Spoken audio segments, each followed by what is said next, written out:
So welcome to the Barrens podcast. I'm your host Dustin, and today we have another episode of.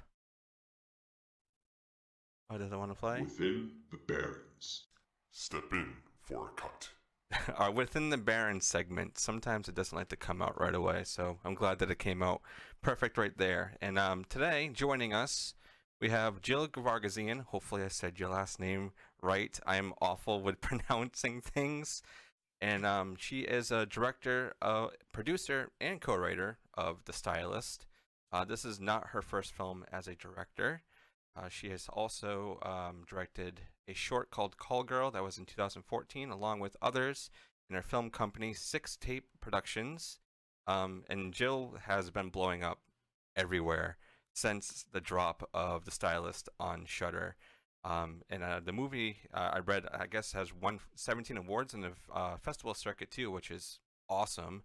And if you haven't seen The Stylist, then I'm going to say you must be living underneath a rock, because this movie is amazing. And Jill, how you been?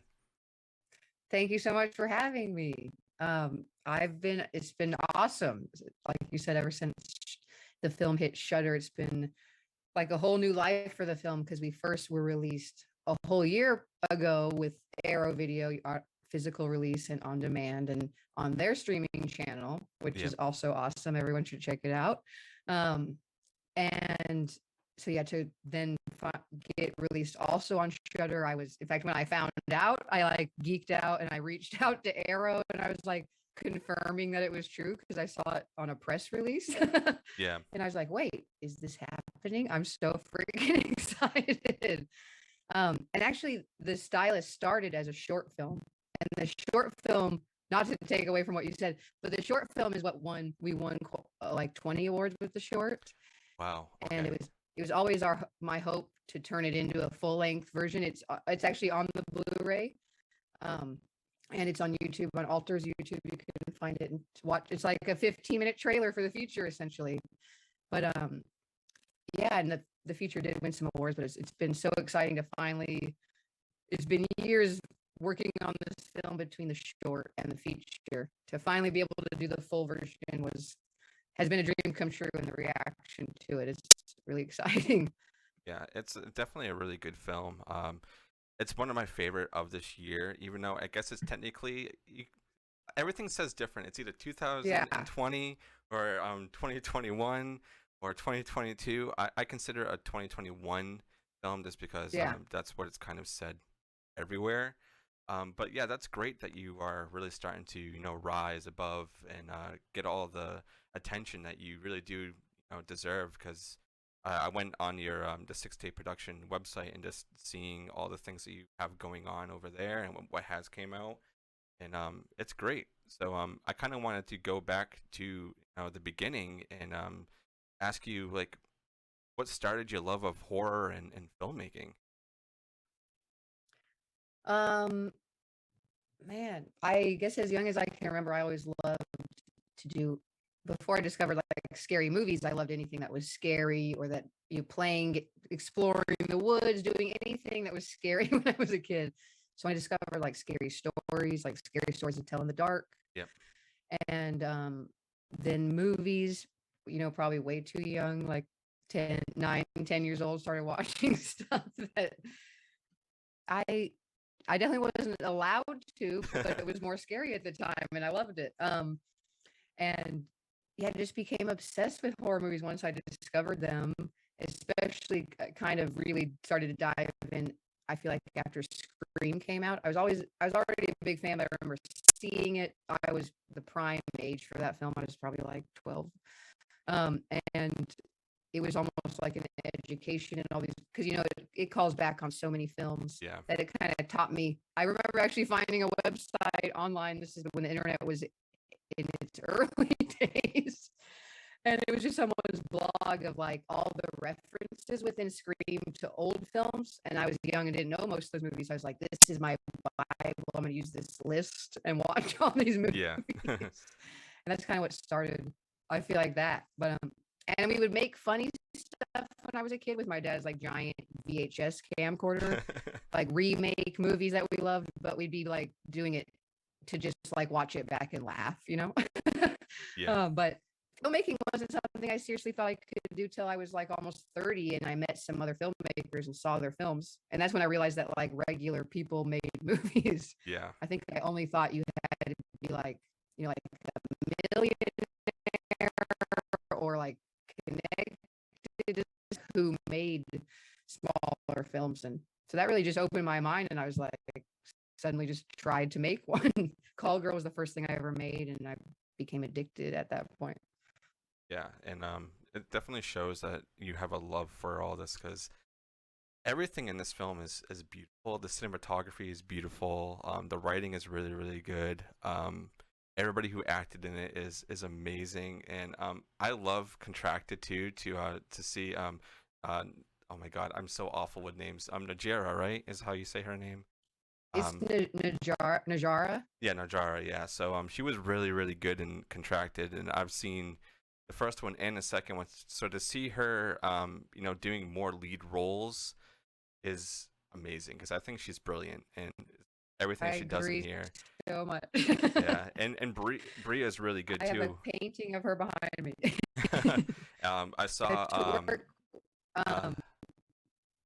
I think the latest film I saw that Bria was in was Lucky, which is also on Shudder, which I think is also a really brilliant film. So bringing those two together, I think really crafted how this film really, kind of goes on. And another thing is, I wanted to ask, was hairstyling something that you always wanted to do? Because I know that you also do that as well as making films. Yeah. It's something I started like, kind of playing with in high school, coloring my hair all the time, my friends' hair, and fashion and stuff connected to that. And I remember being at a hair salon, getting my hair colored back brown because my mom wanted me to look normal for a photo shoot. There, they had like hot pink hair and tattoos, and I was like, oh, I could do this professionally and look however I wanted. And I already liked doing it. So it's just like I remember that woman I saw that day really stuck in my head. Like, you don't have to look normal, whatever that means. Stuff has changed a lot since then. But it was just, it's something I always loved. I like the creative side of it, and I also like the connect. Like, I get to connect with a lot of people pretty personally. Like, most of my clients have been doing their hair for 15 years. We're like family at this point. And it's really great. But that all, honestly, was one day sitting in the salon. I was like, how is there not already a hairstylist serial killer movie? And so I was like, I guess I need to make that. Is really how it started. I was like, I have the salon access. I know everything about being a hairstylist. So I was like, I'm going to do it. Yeah, so that actually kind of answers the next question I wanted to ask. But I want to say, go ahead. I think it was on a delay. Sorry. Yeah, about Brie and Najara to work to bring them together was like a dream come true, and very intimidating for me, as I feel there's so much more experience than me. That's kind of been my theme in my filmmaking career, surrounding myself. But Najara, like you said, with Contracted, that's how I first met her. I was at a screening of Contracted. She was there. I got to meet her, and so impressed with her performance in that film. She is the whole film, just like she is pretty much that kind of thing. You have to carry the whole movie. Yeah. And really seeing that made me realize, I was like, she can do this. I believe that she could do this role based on that, and her enthusiasm in the character. And she put a lot into it, like journaled as her, like practiced hairstyling for 6 months at home, like with a mannequin head. Like, she took it very seriously. Awesome. And Bria, I met on another project that we have yet got to make. That I was brought on to direct. We were trying to put it together, and she was going to star in it. And so once I started to finally put the Stylist together, like seriously, like we're going to shoot it, I was like, I finally reached out to her. I always could picture her in that opposite role. I felt like she really embodied a lot of the character in real life, and it was a dream to work with them. I still can't believe it. And Bria, even she wrote Lucky, I have to brag about how talented she is. Like, she's a writer and director as well. She wrote and directed 12-Hour Shift that came out last year, and she has a new film that just came out last week called Torn Hearts. She directed, and I just watched that last night. It's fucking awesome. People should watch it. I'm definitely have to check that out. It's a horror movie. I'll definitely check that out. And there was another thing that I wanted to ask too, that I think that would be kind of important to everybody else, is knowing how did your company Six Tape Productions kind of begin? Well, it's really just like me as a producer, and giving it a name and kind of a brand. The name is funny. JillSixx has been like just a nickname for a long time. And I knew as a director, I didn't want to go by that only. I wanted to use my real last name. And this writer named Abby Stutzer wrote an article with an interview about me way when I first made my first short film, and they named the title like Six Tape. And I was like, that's so fucking cool. I love like also playing on sexual and stuff like that. And I was just like, ooh, I love how like provocative that sounds. And straight up asked Abby, I'm like, I want to steal this as the name of my company, my production company. Yeah, I think that's it's how it badass. all started. Sorry, I've got a hair in my face. And a crazy thing. So I really just wanted to give a name to like more than just like as a director, like, because I really do like to produce, and like it's weird because it's a very stressful thing to do, but I feel like I'm good at organizing and like, here's what we need to figure out. Let's do it. Like, let's go figure out like, who do we talk to get this thing and that thing.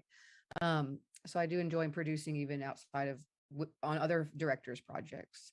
So I really wanted to have some like to start a company. And in Missouri, we're lucky that starting like an LLC is not incredibly hard or very expensive. And I learned from an entertainment lawyer early on that, it's smart to separate your stuff for your tax wise. And so that it's all, like each film is its own thing kind of underneath your production company. It can each be its own business. And I just learned a lot about the business side and how to organize it early, luckily from a lawyer named Dustin. And I was very lucky to learn that stuff because it's helped as I've gone along, but I'm still trying to figure that out. But a crazy thing I have to brag about the Six Tape thing, because six has been my favorite number since I was a kid. Once I learned it was like an evil thing, that just made me more excited about it. And then my birthday is February 6th. I really don't understand why I decided when I was little it was my favorite number. Maybe that's why. But all this to say, like, I discovered Nikki Sixx as a teenager. The obsession with the number just keeps growing. And crazy thing happened because of all of this. Nikki Sixx's and Motley Crue's manager saw the film, saw the name Six Tape, found me, and has contacted me and was like, I loved your movie. And then I saw the Six name and I had to ask about it. That's awesome. And he's like sent me a movie or a book, Nikki Sixx's latest book, signed to, like, he signed it to me. And so I'm just like, this is what happens when you steal your idol's name. You get, who knows what could happen 20 years later. It's just crazy, wild. At first I was like, this can't really be this person. But then they sent me his book and some stuff. But yeah, it's just, I learned that business wise, it's smart. And I also understand the branding thing and marketing, and wanted to keep Six in my life somehow without being like only known as JillSixx. Well, I mean, you're definitely making it known now, and I want to really go and watch all those things that you have on there, like all the movies that you've been working on. And I guess another thing that people kind of talk about with this film that you probably heard so many times is it being compared to Maniac. Especially with a lot of like the fan art that I've been seeing everywhere, or people are trying to do like that, also with like the scalping and everything. So my question is, was that an inspiration for this as well, or is it just kind of a coincidence that it kind of happened? to kind of have like that vibe of Maniac? It's kind of a mix because initially it wasn't inspired by Maniac. It's weirdly growing up, I didn't see Maniac. I didn't see the main Maniac and the remake till the remake came out, and then I watched both of them. But initially, the idea was really largely inspired by like a Leatherface idea mixed with like it's a lot of inspiration from Lucky McKee's film May, which a lot of people bring that one up. That one gets called out, obviously. Yeah. Um, but honestly, when I sat there and I was like, when the first idea came to me, like a hairstylist who kills people, and it was like these simple ideas, like what does she do? I was like trying to think of like what's her motivation, what's the whole thing, and it just started with it. I thought like she obviously takes their scalps. Like I'm a huge Leatherface fan, so I just thought of it more like that, like oh, this is like her how she would take someone's skin and wear it and try to become them, like how when he's always in a mask and acting as that character. He kind of changes characters when he changes masks through the film, I think. And I just pictured it like a similarity like that, like, and it just seemed like that was like it just made sense. She's a hairstylist. She's going to take people's hair. And I just envisioned her in that room with her scalps from previous victims and that she wore them, that we ended up coming to life in the film. It's like my favorite set.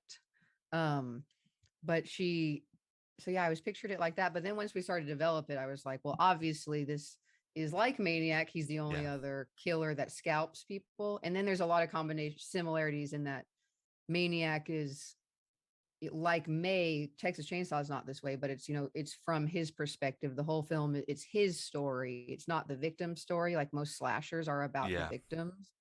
And so like you get to know him. And I think like it's as dark as this sounds, like even Maniac is sympathetic to me because you see his trauma, you see his depth. He's not just an evil thing that wants to kill, like an empty vessel that wants to murder people. It's kind of, being edged by the family to do these certain things. So yeah, I can empathize with Leatherface a little bit too on that that spectrum. I feel like those characters are very similar too. Like I feel like Leatherface, Maniac, May, a lot of other characters have a very similar psychological makeup, or they're like similar reasons for why they ended up where they are. And that's being a very broad about it. Yeah. Of course, but yeah, I did see them once we started to develop the film. We definitely turned to Maniac for lots of inspiration, and then you can't deny, like I always knew we'd put the scalps on heads, and like kind of his room is similar to hers, but his is a little more messy, I think. The original Maniac. But yeah, I love when you get to see like a killer like that, like alone and sad, and that there's more to this than just like, I don't know. I like the depth in these characters and how that challenges us as a viewer and how we feel about them. It's not as simple as just being like bad, good, it's not that easy. Exactly. Like in real life, it's not that simple. No. And knowing that this is on Shudder too is so did you have to go through any processes to get this on Shudder, or did it just kind of appear there? Because we were talking, we interviewed another movie, and they're very local to us, is Death Drop Gorgeous. The guys who directed that are very, very local to us, and they just like sent an email to Shudder and then eventually got their movie on there. So I was wondering if it was like kind of the same process with you, or if it was, I don't know, just easier than that. Yeah, that's awesome. Well, with us, our distribution is with Arrow Video still. Technically, they they make all our deals for the time that they own our rights, like within the US, UK, Canada. They've been incredible to work with. Like our physical copy, we got to like be a part of all the production of like all the special features, the booklet, how the art would look, everything. Yeah, it's a great sleeve and everything on here, and you can like turn the cover around, so you have two different covers, which is really cool. I like it a lot. They they have like I said, they have their own streaming channel that's in its earlier days. It's like just now, I think, a year and a half old, called Arrow Player. but I know they wanted, us to be there kind of exclusively the first year, but I always knew their goal would be to put the film on more streaming channels because that benefits all of us. We all share the revenue that comes from all those things. And so I just didn't know when and where we would go first or where we would try to go first. So for all I know, we'll eventually end up even on some bigger streamers, and that would be a hope. Like after Shudder for a while, maybe somewhere like Netflix, where even a bigger audience That'd be is. crazy. But it's interesting. It's like because they own the rights to all our distribution and screenings for 10 years. So any festival, they're incredible to work with. Like I said, like if a festival or just a one-off theater reaches out to show the film, all I do is connect them with someone at Arrow, and I'm like, I would love for the movie to show here. Let's figure how to do this, and it like always happens. But it is interesting because with short films, I'm just like the one in charge. I make all the decisions. There's nothing happens where I'm like finding out like, oh, the movie's going to be there, because I would be the one to have done it. So it has been to learn like that I don't have that control is a new thing, but it's been like the dream experience. I mean, I know distribution can be like a horrific experience for independent filmmakers. A lot of companies don't listen to your input, or especially with art and all that kind of stuff. And I feel very spoiled by working with Arrow, honestly. That's a good thing, though, especially for how big this is turning into for you. And I do want to see other things coming from your mind, because I think you're brilliant. Writing is brilliant, and it's such a fun movie. It's beautiful, like it's so colorful. And I was just talking to the crew over at Revealer, and the cinematographer Robert also worked on their film. So like, the crossover and seeing just how beautiful films are turning into lately is amazing, because you're so used to everything being so dull and bland. But all these new horror movies that are coming out within the last like year or so are beautiful, and your film is definitely one of them. And I mean, just the art on the cover on this, it literally just tells you what this whole movie looks like. So I do want to give you props on that end for making a very, very beautiful and entertaining film that has came out in the last year or so. Thank you.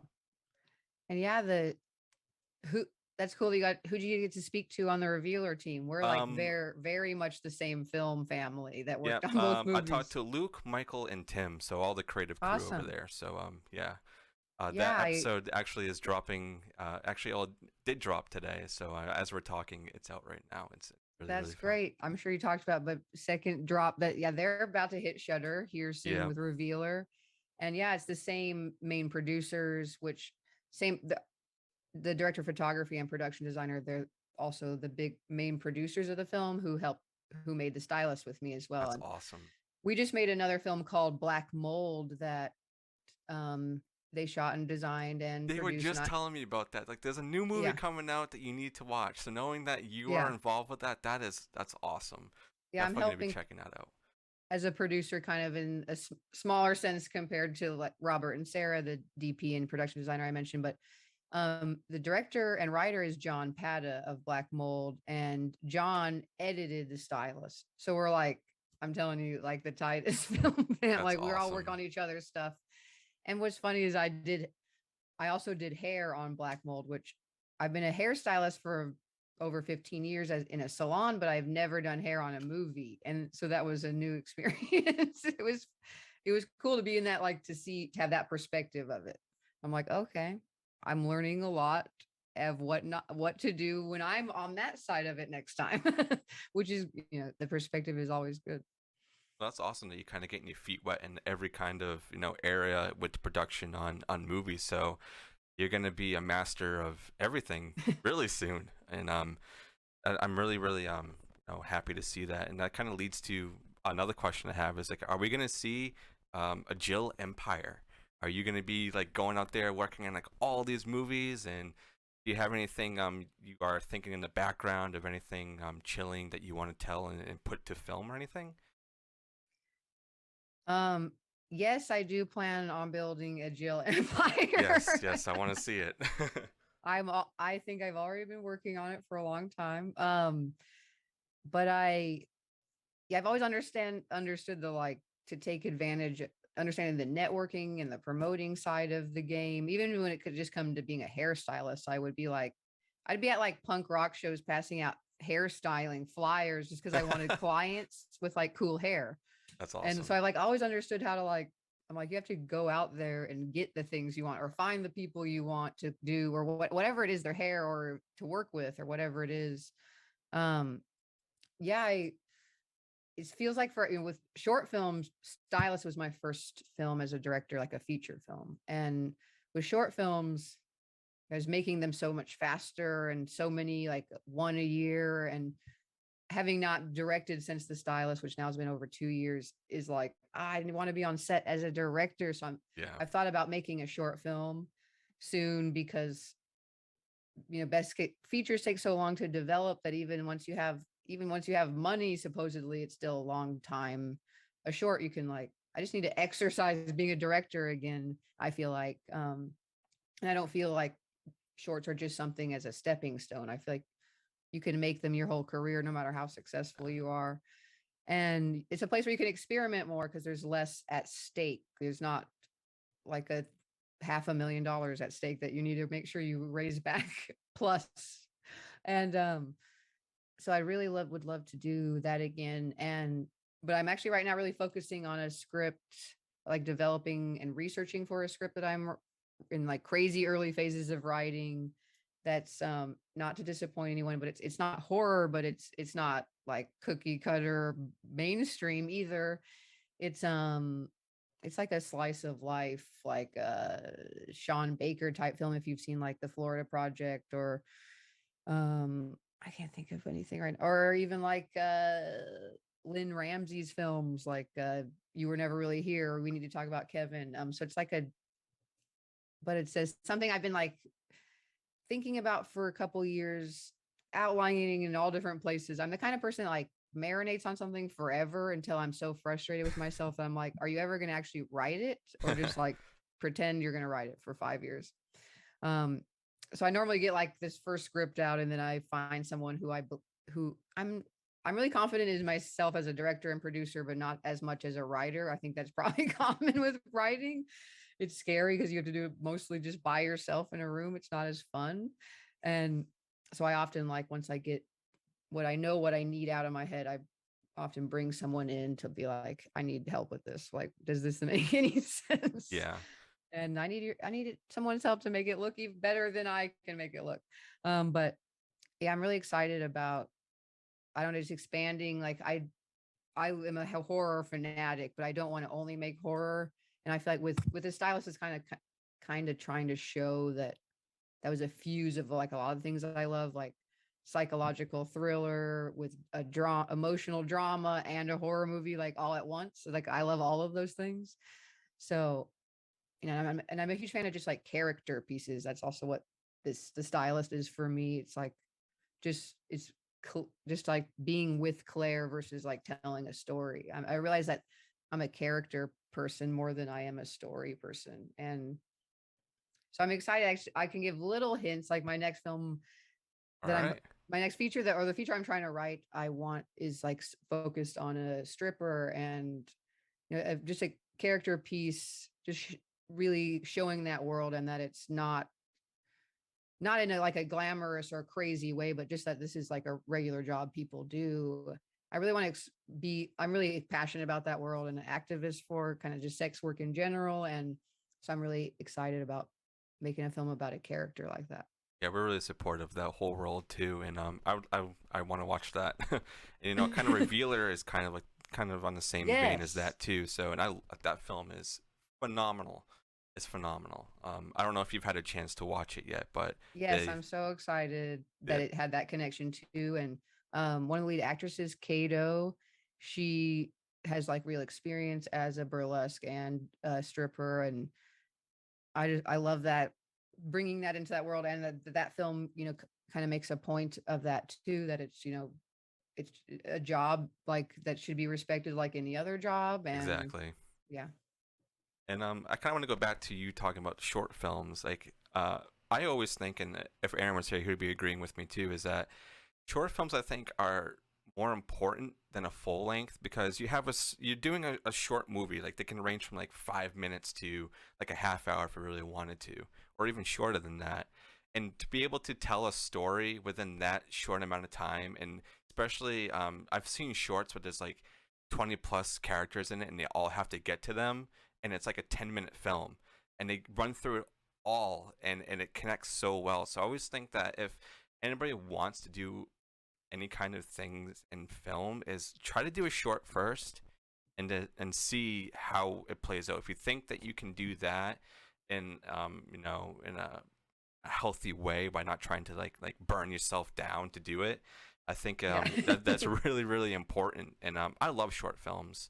There's a festival that I attend to every year. It's Salem Horror Fest, because we're really local to over there, and they always do about a 3 or 4 hour block, I think, of just short films, and it's great Yeah. because they like to showcase short films. So if you do short films, make sure you reach out to Salem Horror Fest. Kay Lynch is great. Yes, I'm a huge fan of the Salem Horror Fest and K. I feel like it. How long has that festival been going on? I'm like, why haven't I Ooh. played it previously? Maybe because it wasn't around It with got my older big. short films. I think like the first official year that it was like Salem Horror Fest, I think was about 2017. Yeah, But when we were talking to her, because we had her on the show in December, and she's a really good friend of the show and support everything that she does because she's amazing.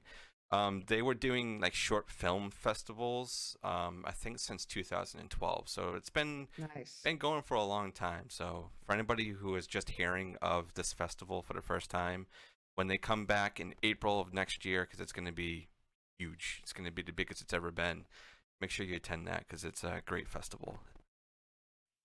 And Yeah, I love short films too. I think that they're, like you said, it's also, I feel something, like I said, I don't think it's only a stepping stone to features, but it's definitely like an education in filmmaking. yeah, Because I was saying, like, you don't have as much at stake, like financially and time wise. Like you can typically shoot a short film in 1 to 4 days, mm, and um that's a much easier thing to accomplish as far as like asking a lot of favors, and um and then you can do so many more exciting things, I think, especially with horror. It's like the perfect kind of like format for horror. It's like a joke. It's like the setup and the punchline. It's like the setup and the scare or the reveal or whatever it might be. Of course, not everyone should do that exact thing, because you see a lot of people try to do the lights out scare, which yeah. only you can only do it. Only so many people can pull it off. But it is a lot of fun, and it is also challenging, honestly, to do something like with much depth with character. Like when we did the Stylist short film, that was hard. You can only develop her so much in 14 minutes. And I was really like, I don't want this movie to be longer than 15 minutes. I'm very like film festival oriented with my Oh, okay. films. So I know like that festivals, like once you hit 15, they're already like, why is this thing so freaking long? Yeah. Um, I mean, the sweet spot's like 7 minutes for a short film.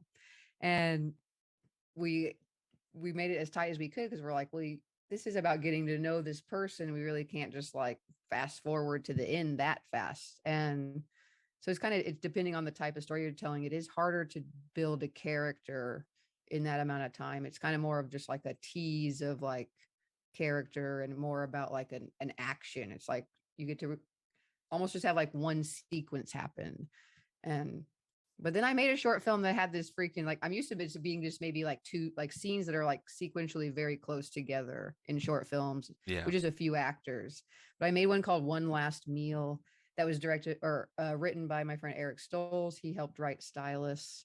Um, we shot it in a prison, which was fucking so That is cool. But awesome.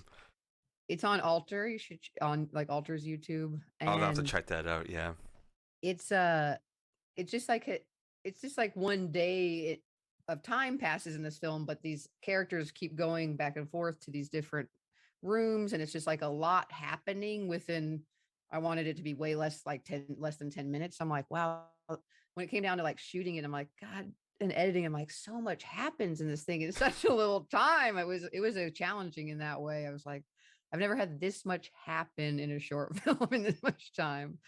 But yeah, there's a lot of fun. Now you're convincing me more. I need to make another short film like this summer. Do it. Seriously. I just got to figure out what I want that to be about exactly. I have a pretty good idea. I'll be there watching it, whatever it is, because I think you do have a brilliant mind, and with what you want to do, and also with how everything is written in the Stylist too. I think it's perfect. The pacing of it is great. Like I said, the visuals are very stunning. Every shot is like a poster. I could like take a picture of it and just put it somewhere. I think it's great, and all the acting in it is amazing. The way all the characters kind of go through their lives and all the steps that they're doing, and just how crazy it gets as it goes on, and how you're more like, are we really going there? Yeah, we're going there, especially the ending. I don't want to spoil anything for anybody who hasn't seen it, but like I said, if you haven't seen The Stylist, living under a rock, because it's great. And the soundtrack too is amazing. I'm actually waiting for my vinyl to come in right now. I love it. It's great. The vinyl is beautiful too, and I know that you were saying it too, that they did such a great job. And I'm a huge fan of collecting music score vinyls. Like, I have so many of them. So when new ones drop, especially the one for The Stylist, when I found out that there was actually a vinyl for them, like, I gotta buy it. I love music. I can't tell you how I can't believe that we have a vinyl of the score. Our composer Nick Ehlert, he's freaking incredible. I've been working with him on almost all my short films, and like I don't know if he worked on Revealer. He'll be scoring Black Mold for sure. But it's been like, for him especially, when we found out, like, we're on a call with like Arrow, me and my producers Robert and Sarah, and they're like, would you guys be interested in a vinyl of the score? Yes. And I'm just like, what? Why don't even ask that question? Of course we're interested. Are we crazy? And I'm like, oh my, we're just so excited to be able to tell Nick, like, they're gonna put it out on a freaking record. We actually had to shorten it a little bit because there's so much music in the movie. It's kind of insane. I remember the runtime of he telling me like solid of music, and like that doesn't fit on a record. We'd have to have like another one, a double LP. Damn. And I don't think we could afford to do that. Oh, I mean, they're already like, that's a big thing to produce. And we're like, yeah, we can slim it down a little bit. But it's cool to see the artist who did, the cover of the Blu-ray. Her name's Sarah Deck. It's the same cover on the big front, and then she did a whole new piece for the back of the record, which has Claire on it holding her coffee cup, looking all creepy. And then it's cool to see like the names of the songs, because most people don't know that unless they're like, we just label them for the, when we're putting them into the film. But it's like Claire's chair, and like her like one thing's cool is we did cool thing from like going from the short to the feature. It's like all the same people, same cinematographer, editor, everything, but Nick brought a song, like the theme song from the short, into the feature and just kind of like redid it, like updated it. But it's just cool to have something that's like that connected for so long. And then it's just a dream. All the people, like all the things you said, complimented the film. Thank you so much. And that's thanks to so many people that worked on this with me. Like we spent so much time on developing the look, which we always knew. I mean, in general, I'm always focusing a lot on look, but this film, we wanted to have like a very elegant look and be incredibly planned out. So, I mean, we were like in locations 5 months before, blocking scenes, planning how we would shoot them exactly, and like creating a language for the film and like rules. Like I literally made a booklet of like rules for the camera. Like, oh wow, we zoom only for this reason. We are always, the camera's always like on Claire's side, like mentally, not literally, but like it's always representing how she feels. Like, so you definitely feel that throughout this film too. We would do things like that would kind of be a strange decision, like not even show Bria and her husband's character, Davis, the actor, talking, because we'd be zooming in on Claire, like losing her mind, when normally you'd want to show like what's going on in the rest of the scene. But we're like, this makes sense here because this is just all about Claire's, what the hell's going on in here. Yeah. And there's a lot of tension in this film too, especially when you get towards the end when Claire's doing all those things and she's sneaking into people's houses, and you're like, "What are you doing? Like, don't do that!" And then she's like hiding out in the bathroom, and so it's like, "Oh my god!" I'm like, "What is gonna happen?" And then this magically is like, "Okay, I can sneak out, and it's okay." So there's a lot of really good tension building in this film, and that's something I always enjoy with horror movies, if they can build tension in a way that I'm even like, I can't watch this right now because it's just so much. And it does happen in this film a lot. And I'm laughing because I am an anxious person who like clearly put all of my anxiety into this movie. Well, it definitely worked because I'm even just like, I'm anxious too, but this made me like, wow, this is really powerful right now. And seeing that on film and movies is always unsettling, but in a very good way. That's something we tried to figure out in the writing process. Like, we wanted to have more moments of like that were tense like that, but weren't just kills. So we were like, what other, like with the bathroom hiding scene, we were like, this will be like a fake out. Like, you think she's going to go kill them. Yeah. We wanted to have all these other moments. I didn't want to be a full blown slasher where she kills like 20 people. And it's like, okay, this get that body like count. completely, it already is. I acknowledge an over the top, unbelievable thing that she's doing. So I'm like, we can't go even further. We can't have her kill like 40 people. And they're like, this is so freaking unbelievable. We can't even like watch the movie. Yeah. So we wanted to create these other moments of like, we need more scares, but that aren't like your traditional thing, you know? Yeah. One thing, this is kind of crazy, and I was just thinking about this right now, because a lot of these movies that are coming out are getting like comic book tie-ins, right? Especially like with Revealer and some other ones that are coming out. I think, I could be wrong, but I think Scare Package might be doing something like that too, but I could be completely wrong. But would it be crazy if you were to get a comic made with this, of things that happened before what took place in this, like leading up to Claire, like, really like losing her mind and like showing her go after all these other people? That would be very interesting to see, like a comic book tie-in on this. That would be cool. I would be totally open to seeing that for sure. It's interesting. Revealer, I know that they're going to now, I think, do a new one with the girls, but it's based on a comic to start with, I believe. I don't remember for sure. The comic actually that it started making a month ago. But I remember when they developed it, they were developing it based on some comic. Maybe it was just the script, but those guys also write comics. Yeah. But yeah, it was a really wild thing. My first short film, Call Girl, which is just like a 5-minute thing that's meant to look like a webcam. But we had Lawrence Harvey from the Human Centipede in it, Human Centipede 2, and Tristan Risk from American Mary, and like the editor. So that was my first thing I ever made, and it went kind of way further than I could have ever dreamed. And I ended up connecting with these 2 Japanese artists, and they made some posters for us, but then they made a full adaptation of my short film.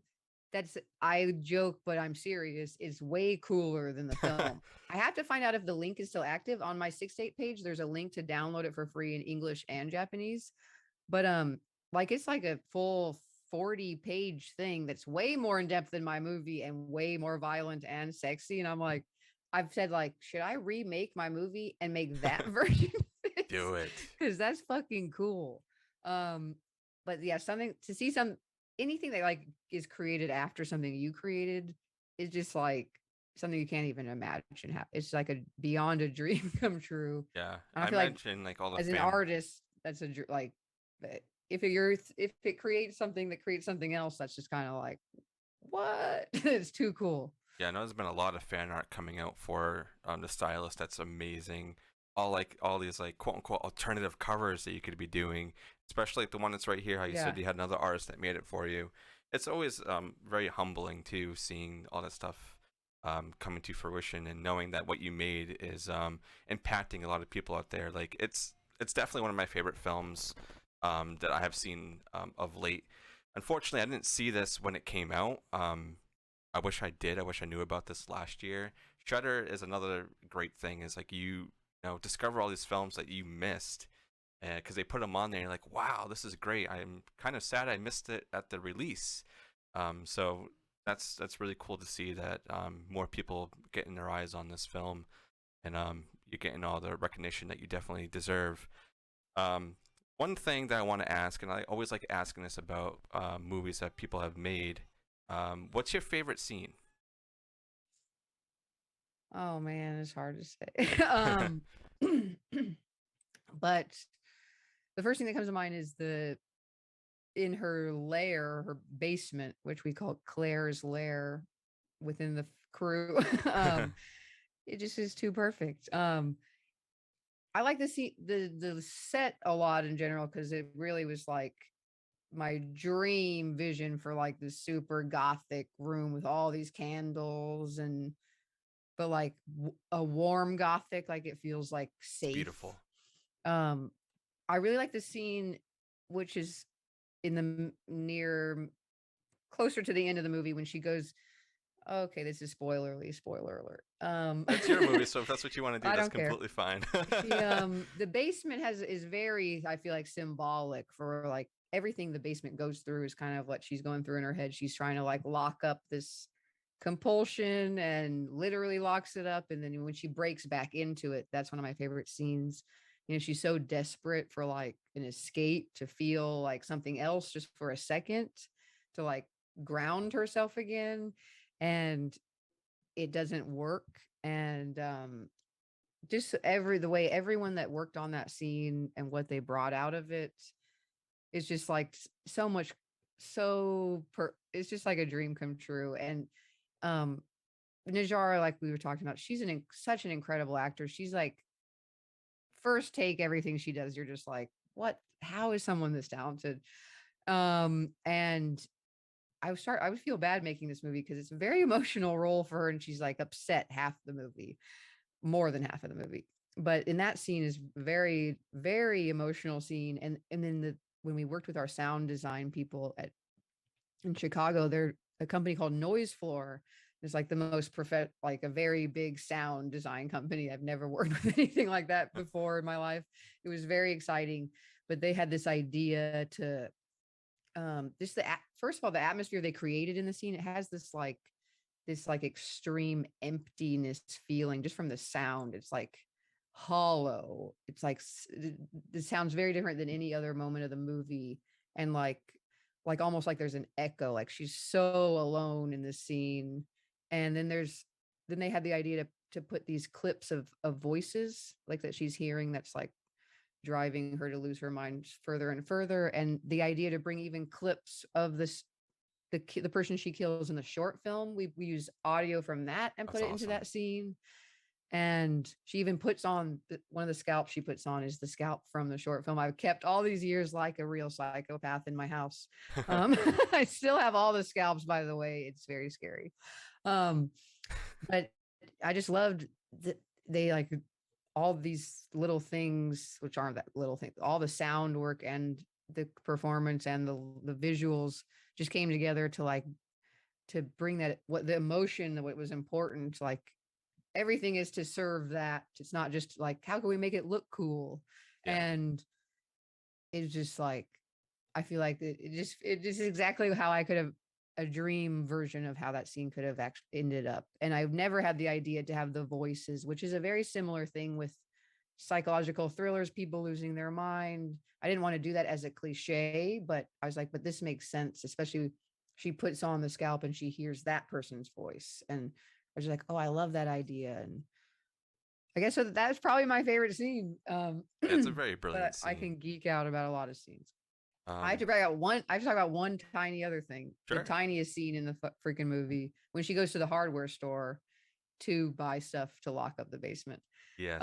It's just like an awkward moment with the attendant, who's the actor's name's Jimmy Dara. He's so good.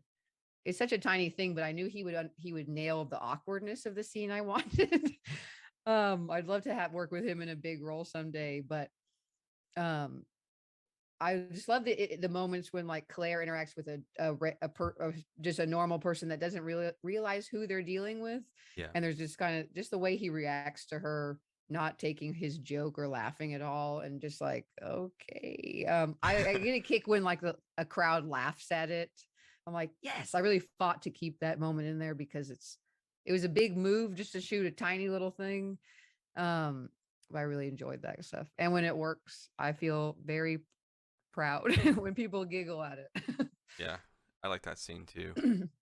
There's a lot of scenes in here. Like I'm trying to think right now, like what would be my What's favorite? your favorite scene? Oh man.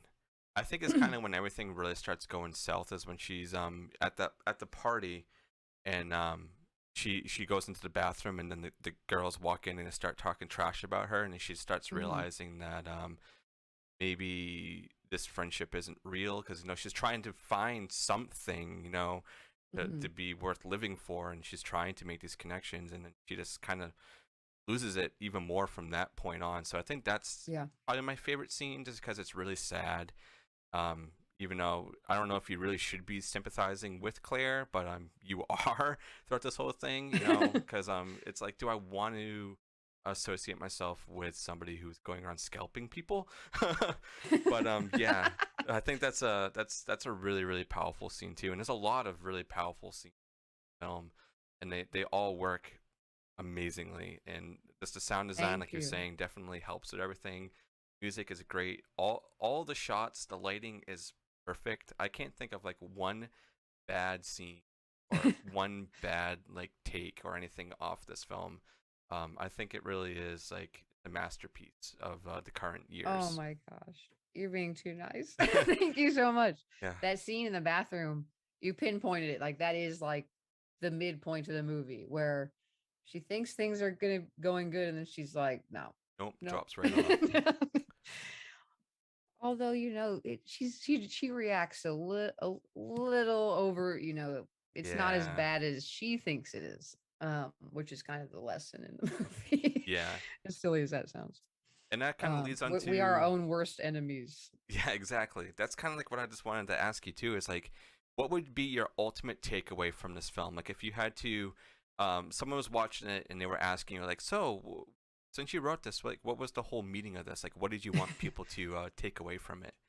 And I'm kind of curious, like, in your own words, like, what you would say about that.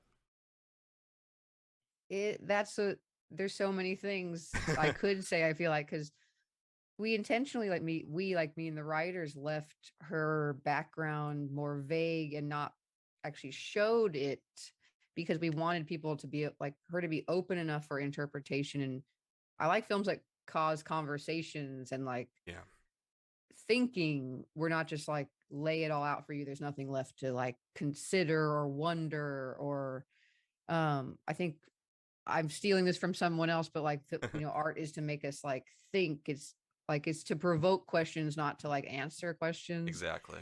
And so I just hope people go out like still thinking about her, but on a like, I guess like a deep level, what it kind of means to me, like what she goes through. It's a very like over the top dramatic version of like us avoiding what's inside, which is where like the real issue is, and trying to mask it with all these other things. And just avoiding ourselves and the real problems that are within us, which I know a lot of us are doing. Yeah. We all do that. But a very extreme version of what that is like.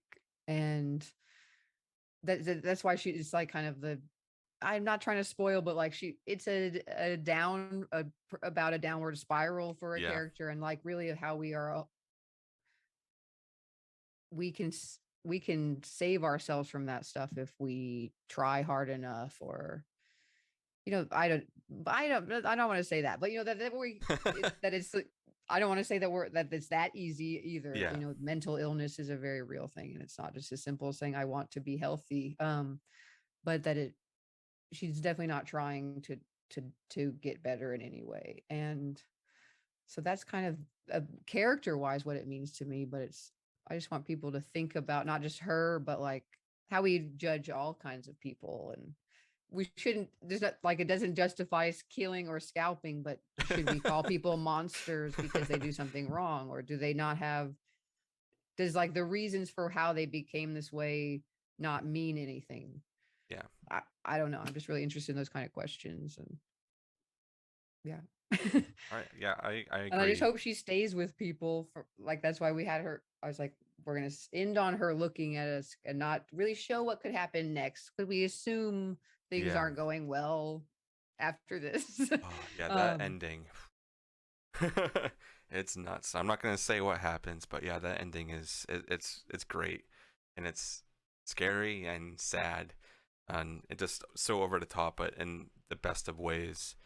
So the last question that I kind of have, because I know you have some appointments and stuff you have to do today, is I'm very curious as to what your favorite horror movie is. Like, if you could pick one that you like, I could watch every day, what would it be? Oh, that kind of changes the answer. It's funny because favorite horror movie, I always say Texas Chainsaw Massacre, the original, but I also I've talked about it so much. I feel like I'm like an expert at this point. Here's my chainsaw. I love But it. I always also say, like, as it's my favorite horror movie, it's definitely not a movie I would describe as a fun horror movie. Yeah, me either. And I like how you call my movie fun, because I'm like, because it is also so sad. I don't know if a lot of people would call it fun, but I like that you would call it fun. But Chainsaw is funny. I've watched it a bazillion times in my life, and every time I'm like, this movie is painful. That's why it's so good. I mean, it is like hard to watch, especially the last half of it. And so it's not one I say I would honestly want to watch every single day. Every single day I would go to more to something like Scream, or Okay. something from that my teen era is like Idle Hands is one of my favorites. That's a good one. I'm not a big horror comedy. I will have fun with them, but it's not like those aren't the movies I rush out to see really anymore. Maybe I'm old and lame now, but like Idle Hands, I could watch every freaking day because that movie is so fun. And we should talk about it more. We all talk about like a lot of the 90s slashers. That one needs more shine. Yeah, I was It's just like gonna this say, ultimate not that like many people talk about that one. satanic stoner horror movie. It's freaking hilarious. And like Devin Sawa, love Mm-hmm. him. Everyone in the movie is great. Like Seth Green, Yeah. Jessica Alba, all these people back in the old days. It's freaking hilarious too. Yeah, that is a Vivica A. good one. Fox is in it, like chasing around this demon. She's like drawing a pentagram on the map. I fucking love it. It's a But really good yes, one. I really love a lot of dark horror. Like some of my favorite movies are really more serious and heavy, and definitely the older I'm getting, I know that I'm more sensitive to stuff, and I'm like, I really got to work myself, like prepare myself for stuff that's going to like really fuck me up. You know, like when I was younger, I would go through those lists of like the most disturbing films ever Yeah. made. Like I'm going to watch all these, like you're conquering them, but I had to be prepared and kind of know what's in them. But the heavier stuff now, I'm going to see Cronenberg's new film. I'm like, tonight, I'm like, I better get prepared. It's gonna be Yeah, fucked I'm up, gonna be I'm seeing sure. that. I can't wait to see that one. I love David Cronenberg, and I think everybody really does. And knowing that he's still out there doing that is great. It looks messed up, and that's what I love about his films. They're all messed up, and people are Yes, saying and this they've got a one. lot of pervertedness to it. I mean, we're missing sex in movies nowadays. Mm-hmm. Like everyone's become too afraid. Like you can do it and be respectful, like of your actors and all these things. Exactly. It doesn't have to be something that just because back in the day people were fucked up that we can't do, like make certain kinds of art anymore. In fact, I saw someone tweet the other day like, I can't wait to watch that movie, Cronenberg's new film, in a theater full of perverts. It's like, That's a good one. that's hilarious, and I understand exactly what you're saying. Yeah. I think Titan definitely kind of helped bring back the Oh my God. sexuality too in films, and that's also like Mhm. a groundbreaking film of current Dude, ages, and a lot It's of my films. favorite movie of like, I think It's great. it's gone up to Great. my favorite movies of all time right away. It's so good, and So like fucking good. I saw Raw too. Raw is really good, but this one is just like, whew, it really I it know. makes you think, and just how just crazy everything gets. And movies are starting to do that a lot now. There was a big lull period where everything was really really safe, And I think even your film kind of treads on that water of trying to push boundaries a little bit, of focusing so much more on the mental health of this person in the film, and seeing how she kind of this goes all the way down, and she tries to stay afloat, and it doesn't happen. And then like the ending just really makes you be like, what? So I definitely think that this is definitely some pushing some boundaries, and almost every film that I've been seeing in the past like year and a half have been trying to do something with pushing boundaries, and we need to keep doing it. We can't stop, because things are only going to go up from here. So good job on you and your team for really making a solid Thank film. you so much. Yeah, Thank you and it so was much. definitely an honor talking to you. I know that we've been trying to set this up for a while, and everybody's schedules are really weird. But I do have one thing I have to say is Ken Sledge from Sledgehammer Horror wanted me to tell you he said hi, because I just talked to him. Yes. I was on his show last night. He's actually part of the podcast group that we're in together, and he's That's such a great great. guy. So, I love that the horror community is like, it's huge, but it also just feels so small in a yeah. good way. Like, it's Hmm. so tight. Everyone knows someone who knows of 5 other people, and we're all connected. Exactly. Yeah. That's why I Hello, like. back to Ken. Yes, I love the horror community, because everybody is so supportive of everybody, and if there is a bad weed in there, we get rid of them pretty quick. I think, Yeah. and that's what's really good. We're all sticking to our ground, and making sure everything is safe for everybody. Even though these movies are pretty violent, but I mean, hey, that's horror for you. But Jill, thank you so much for being here and taking your time away and talking to me, and it's always a pleasure. Thank you for having me. I Yeah, appreciate it very much. and if you ever want to come on and talk about a horror movie, hey, I would love to talk Texas Chainsaw with you. We're gonna be doing that later this year, so if you Nice. ever We want to come should. on and just do it, then I can send you a link or send you a big list of what we got going on this year. And if you have time, you're like, hey, I want to talk some more, like you're Yeah. more than welcome. You're part of the family now. Awesome. And I'm always definitely on board for all chainsaw conversations. Yeah, all right, we'll set it up for sure. And I'll get back to you on a date of that. But yeah, seriously, thank you for taking the time away and making this awesome film. I'm gonna go watch it again. Thank you. I'm gonna pop the DVD in and look at all the features on it, because I haven't had a chance to Yes. do that yet. So I'm gonna be doing that today. So thank you, Jill. And I have to brag to everyone, if you do, you can watch it on Shudder, but on Arrow's streaming, a lot of our special features are on there too. So you can watch a lot of like the making of, but you've got to get the Blu-ray to see like to have the commentary, and Yeah, there's I'm even a excited for that. soundtrack on there, all kinds of stuff. Yeah, I'm really excited for the commentary. I love listening to commentaries. So this Thank was you so such a much. pleasure. This was the Barrens Hideout Podcast. I was your host, Dustin, and this was such a fun episode. So Jill, thank you so much for being here. We'll catch you guys later. Thank you. Thank you.